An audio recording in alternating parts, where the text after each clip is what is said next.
আ শোনা যাচ্ছিল মানে তো এটা শোনার কথা। হ্যাঁ? বাস্তবায়নের জন্য ওয়েট করতে হবে। সবকিছু মিলিয়ে কিন্তু আসলে এই জিনিসের প্ল্যানিংটা বাস্তবায়ন হয়। এটা চাইলেই যে বাস্তবায়ন হচ্ছে বা মুখের কথাই যে হয়ে যাচ্ছে বা হচ্ছে না তা কিন্তু নয়। এটা সময়ের সাথে বাস্তবায়ন হওয়াটা সম্ভাবনা থাকে। অপু বিশ্বাস নিজের মুখেই সাকিবের বিয়ের ঘোষণা দিলেন। তার কথা এমনটা মনে হচ্ছে যে সাকিব খানকে সে তৃতীয় বিয়ে করার পারমিশন দিয়েছেন। আ শোনা যাচ্ছিল মানে তো এটা শোনার কথা। হ্যাঁ? বাস্তবায়নের জন্য ওয়েট করতে হবে।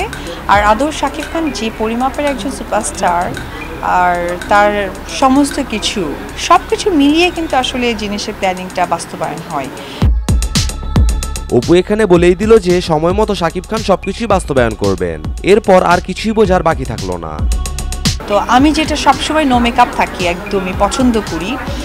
তবে হ্যাঁ, যেহেতু হালকা কালার, হালকা সবকিছু বলতে লিপস্টিকটা যেন ডার্ক হয়। তো এটাই আমার পরামর্শ থাকবে। অপুকে জিজ্ঞেস করা হয়, আপনারা সাকিব ভাইয়ের নাকি নতুন ছবির পরিকল্পনা চলছে?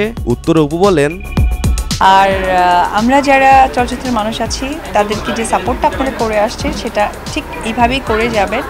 আর আমার জন্য দোয়া রাখবেন। আগামীতে কাজ করার প্ল্যানিং চলছে, ইনশাল্লাহ করব। আর আমার কুচকাটার জন্য অনেক দোয়া রাখবেন। সবশেষে অপু বিশ্বাস সবাইকে ঈদের শুভেচ্ছা জানায় এবং সবার কাছে দোয়া চায়। ভক্তদের উদ্দেশ্যে একটি কথাই বলবো যে ঈদ মানে আনন্দ, ঈদ মানে খুশি। আর এই ঈদের খুশি ভাগাভাগি করে নেবেন নিজের পরিবার পরিজনকে নিয়ে, পাশাপাশি অবশ্যই বাংলা চলচ্চিত্রকে নিয়ে।